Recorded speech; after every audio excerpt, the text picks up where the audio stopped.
देवकी विवाह के योग हो गई। देवक ने उग्रसेन से आगे, उग्रसेन कहीं पर बिटिया के लिए घर वर देख लो। उग्रसेन ने कंस से कहा, कंस बहन के लिए कहीं घर वर देख लो, व्यवस्था कर लो।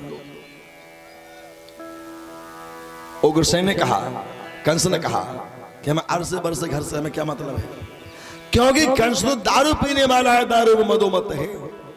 अरवर से घर से क्या मतलब है। माताओं क्षमा करना आप लोग, भैया घर में लड़की यदि विवाह के योग हो जाए और आप यदि लड़की का विवाह नहीं कर रहे हो, तुझे कैलाश महाराज बैठे, पुष्पन महाराज भी बैठे, लक्ष्मी महाराज बैठे। शीघ्र बोध में पुस्तक में एक श्लोक लिखा है, कर्मकांड की पुस्तक है शीघ्र बोध, उसमें श्लोक लिखा है, माता शैव पिता शैव ज्येष्ठ भ्राता तथैव चो त्रियकम नरकम गत्वा कन्या दृष्टा रजस्वलाम। यदि घर में बिटिया विवाह के योग है और आप शादी नहीं कर रहे हो तो माता शैव पिता शैव ज्येष्ठ भ्राता तथैव चो, माता पिता जेठा भाई ये तीनों नरक के गामी होते हैं, तीनों प्राणी नरक जाते हैं। इसलिए बिटिया घर में हो जाए, शादी के योग हो जाए, बिटिया की शादी करो, दोष लगता है। ये माता पिता का धर्म है। घर में बिटिया विवाह के योग है, आप शादी करो। देवक ने कहा उग्रसेन से, उग्रसेन कहीं पर बिटिया के लिए घर भर की व्यवस्था कर लो। आज बंधुओं कंस बोला, हमें अर्से वर्षे घर से क्या मतलब है। देखो लड़की की शादी करो तो लड़की की शादी में तीन चीजें देखी जाती हैं। गोस्वामी जी बता रहे हैं, जो घर पर कुल हो ये अनूपा, पहले नंबर पर घर, फिर होवे पर, फिर होवे कुल। जो घर पर कुल हो ये अनूपा, तो करिए विवाह सुता अनुरूपा। नंबर एक घर हो, फिर पर हो, फिर कुल हो गए। लायक ही सो कीजिए ब्याह बेर और प्रीत, दोनों पक्ष बराबर के हो गए, है ना, दोनों पार्टी एक सी तो हो। मान लो लड़की इंटर पास है और लड़का बीए पास हो तो शादी अच्छी रहेगी। लड़की बीए पास है, लड़का एमए पास हो, अच्छा रहेगा, संबंध के नहीं रहेगा, बढ़िया रहेगा।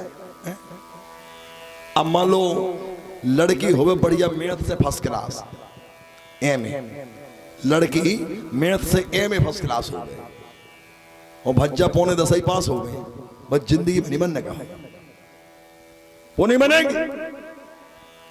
इसलिए लायक ही सो कीजिए ब्याह के बेर और प्रीत, शादी करो तो बराबरी से करो, दोस्ती हो तो बराबरी से हो, दुश्मनी हो तो बराबरी से हो।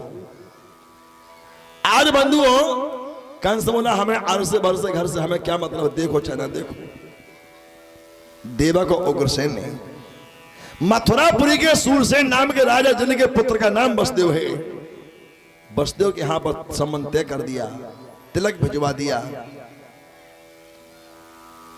लग्न पत्रिका भिजवा दी। आज वसुदेव जी बारात को लेकर के आ रहे हैं और जैसी बारात ले आए, देवकी के साथ में पाणिग्रहण संस्कार हुआ, दाम्पत्य जीवन के बंधन बंधे।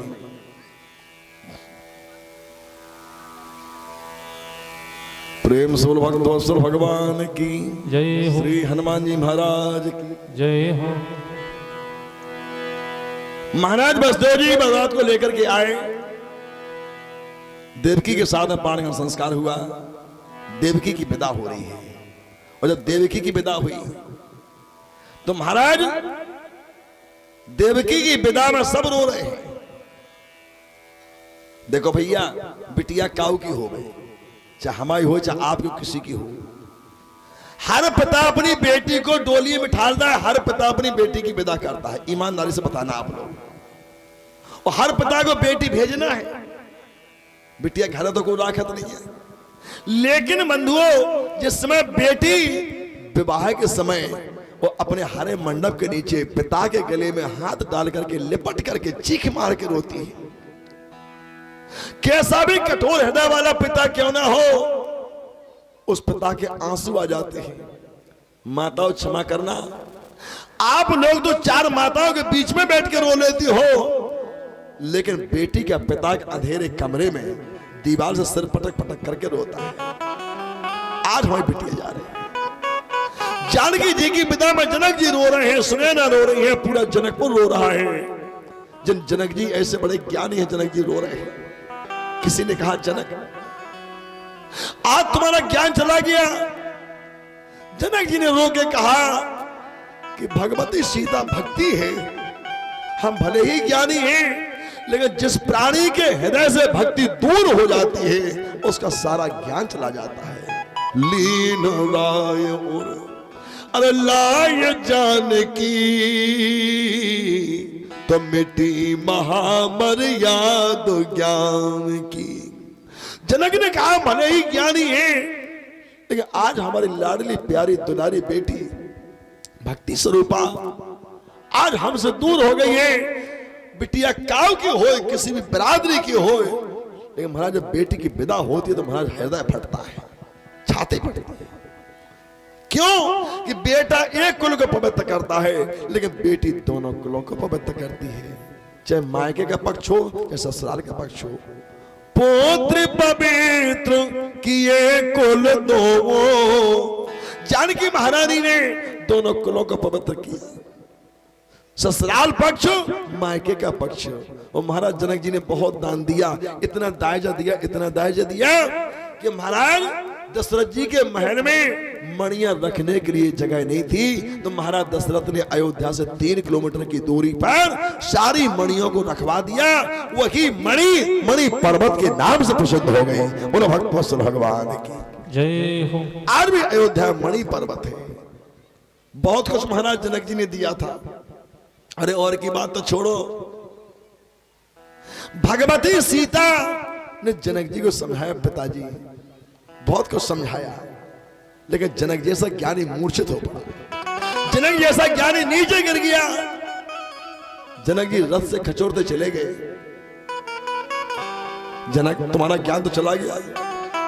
जनक जी ने कहा कि किसी की बिटिया हो, भक्ति स्वरूपा हो, भक्ति निकल जाती है तो ज्ञान चला जाता है। हर माता पिता को बेटी भेजना है, हर माता पिता अपनी बेटी को भेजते हैं, हर पिता अपनी बेटी की विदा करता है, लेकिन महाराज कैसा हम और आप तो साधारण पिता हैं। जनक जी ने जानकी जी की विदा की, राम पार्वती की विदा हुई तो हिलक हिमालय रोया, पार्वती की विदा हुई तब हिलक हिमालय रोया, और पत्थर सी छाती थी जिसकी उसने धीरज खोया।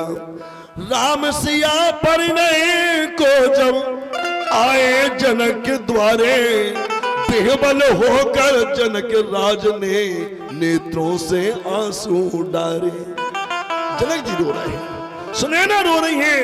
बंदो और की बात तो छोड़ो, जानकी जी तोता मैना पाला थी सोने के पिंजरा में, तो जानकी जी की विदा में वो मैना और तोता दोनों रो रहे हैं। सुख सार का अरे जानकी जाए तो कनक पिंजरन राखो पढ़ाए, व्याकुल कहे कहाँ बई देगी तो सुन धीरज पर हर ये न केही।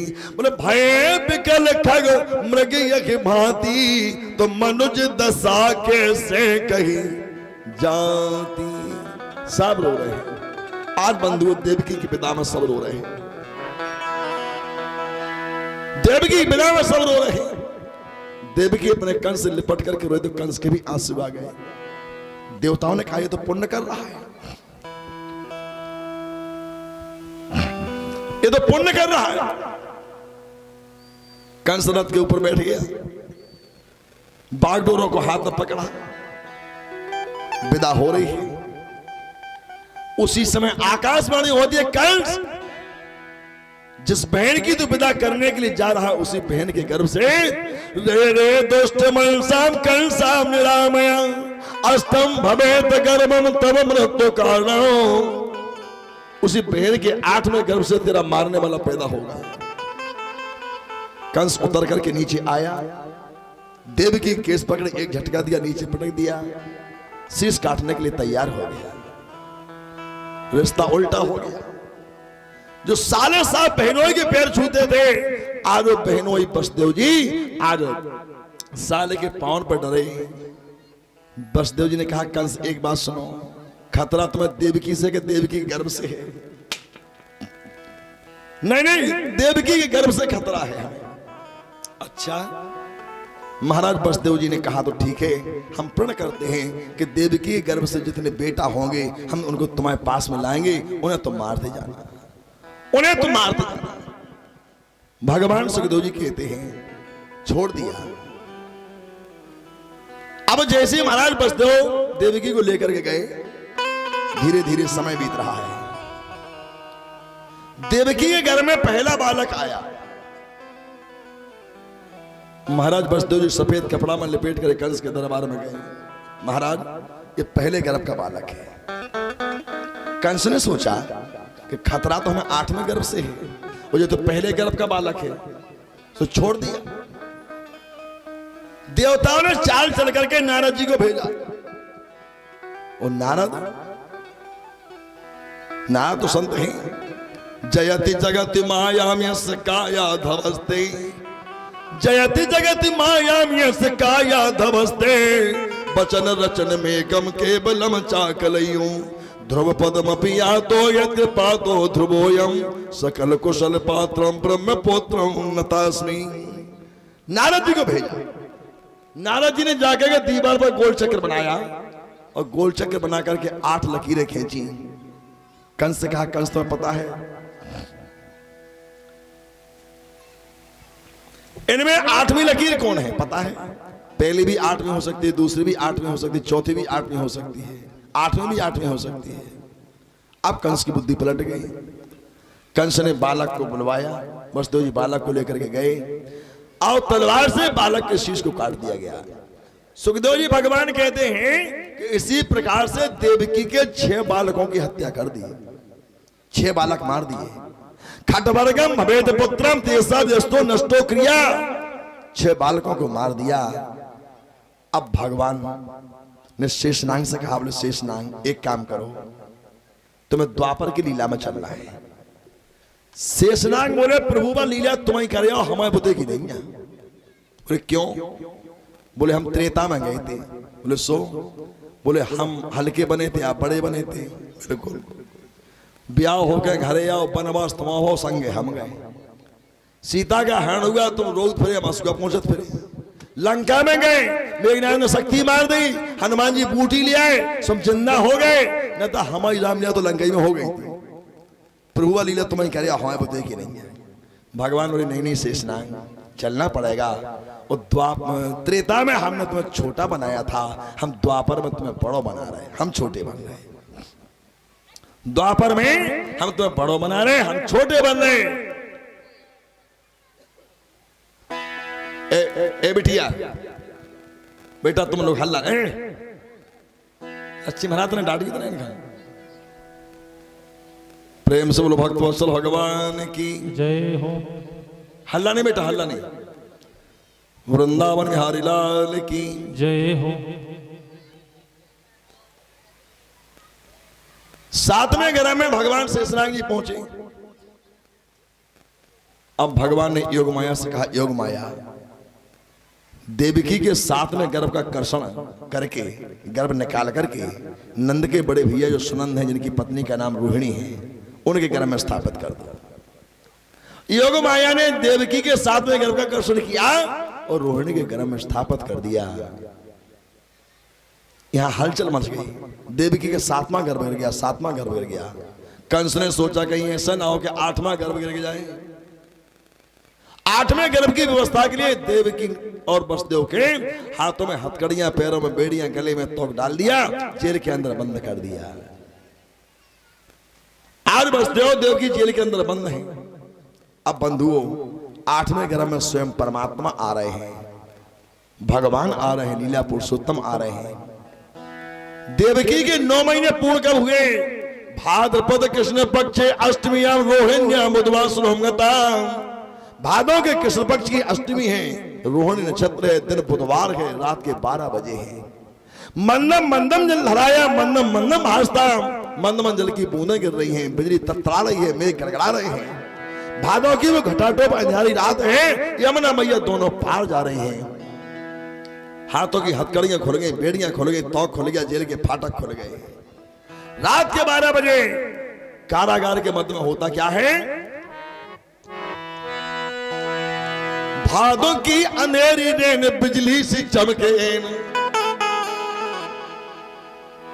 भादों की अंधेरी रेन बिजली सी चमके, सर्व सुख देन धन्य धन्य या समैया को। कृष्ण पक्ष प्यारो सारो जग उजियारो कीन, 8 हो अनोपयाच आनंद करैया को। देव की को प्यारो बस देव को दुलारवार, संतन को रखवारो आनंद के करैया को। दुष्टन को दलन करन भक्तन की रक्षा करन, कारागार जन्म मध्य भयो श्री कृष्ण चंद्र कन्हैया को। बस कंस की निशंसता को ध्वंस कर के दो, साधु साधु ना को सारा सत्य छवि छा गयो। कारागार कोठरी में मांग को महत्वपूर्ण, वासुदेव देव की दुति दर्शा गयो। प्रेमंत केंद्र रूप रूप जग सारदे, बंधन ते मुक्ति मुक्ति बंधन छुड़ा गयो। और दुष्टन को दलन करन भक्तन की रक्षा करन, कारागार मध्य आज श्री कृष्ण चंद्र आ गयो। बोलो वृंदावन हरि लाल की जय हो, हरि कृष्ण भगवान की जय हो, हरि कृष्ण भगवान की जय हो, वृंदावन हरि लाल की जय हो, कन्हैया लाल की जय हो। आज कारागार के मध्य में भगवान कन्हैया खड़े हैं। देवकी बसदेव हाथ जोड़ के प्रार्थना कर रहे हैं। तमद्भुतम बालक मुझे क्षणम चतुर्भुजम शंकर गदारे आयुधम, श्रीवत्सलक्षम गल शोभिकोत्सवम, पीताम्बरा सांद्र पयोध शोभिगम। देवकी बसदेव ने कहा, महाप्रभु आपने बड़े जल्दी कृपा कर दी, आपका दिव्य अवतार हो चुका है, आपका शुभ समय आ गया है। अब एक बात देखना आप लोग, भगवान कन्हैया रात के 12 बजे आए और भगवान श्री राम दिन के 12 बजे आए। वो दिन के मध्य में आए, ये रात के मध्य में आए। वे दिन के 12 बजे आए, ये रात के 12 बजे आए। किसी ने कहा कि भगवान कन्हैया रात के 12 बजे क्यों आए? बोले इसलिए भगवान कन्हैया रात के 12 बजे क्यों आए? बोले इसलिए कि चोर तो रात ही में आते हैं, दिन में थोड़ी आते हैं। भगवान कन्हैया तो माखन चोर है ना, है ना।